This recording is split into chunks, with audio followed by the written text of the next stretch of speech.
Bonjour à tous et bienvenue sur la chaîne Foot Savoir. Cette vidéo est sponsorisée par Audible, numéro 1 des applications de livres audio et de création audio. Si cela vous intéresse, restez jusqu'à la fin de la vidéo pour en savoir plus.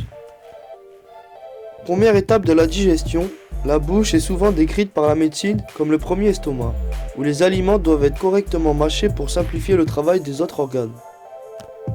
Du fait de son lien avec l'ensemble du système digestif, votre bouche est peuplée d'une très grande quantité de bactéries qui, selon l'hygiène et l'alimentation de chacun, peut varier jusqu'à risquer la langue blanchâtre et la mauvaise haleine. Une étude publiée dans l'United European Gastroenterology journal en 2019 et menée par la Queen's University de Belfast, Irlande du Nord, sur 469 000 personnes s'est intéressée à la relation entre le fait d'avoir une mauvaise hygiène buccale et les risques de développer certains cancers tels que celui du foie, du côlon, du rectum et du pancréas. En effet, d'après certains chercheurs, la prolifération bactérienne aurait un impact possible dans le développement de maladies sur l'ensemble du système digestif.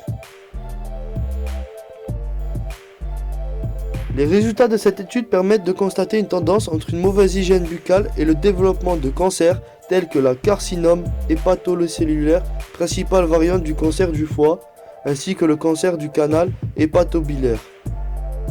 Mais cette tendance, bien qu'apparente, ne permet pas d'établir un lien complet et direct, comme l'explique le docteur Benoît Lalonde, enseignant à la faculté de médecine dentaire de l'Université de Montréal, Canada. Voir deux choses en même temps, c'est une association, mais ça n'en a pas fait une relation de causalité. Ça ne serait pas surprenant que le patient qui ne se prend pas soin de sa bouche ne prenne pas soin de sa santé en général. Que ce soit un patient qui a un surplus de poids, qui est diabétique, qui est fumeur, etc. On voit qu'il y a plusieurs facteurs collatéraux qui pourraient expliquer la maladie cardiaque ou la maladie hépatocellulaire. Les scientifiques ont par exemple découvert que la majeure partie des personnes ayant des soucis d'hygiène buccale étaient des jeunes venant de quartiers défavorisés et consommant moins de 2 portions de fruits et légumes par jour. Merci d'avoir visionné cette vidéo jusqu'à la fin.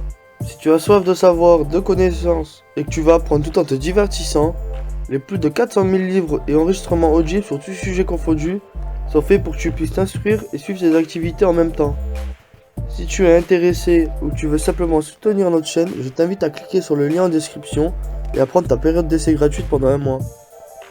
N'oublie pas de t'abonner à la chaîne et de laisser un like si tu as appris des choses ou que tu as aimé nos explications, ainsi qu'activer la cloche pour être tenu au courant de nos prochaines sorties de vidéos.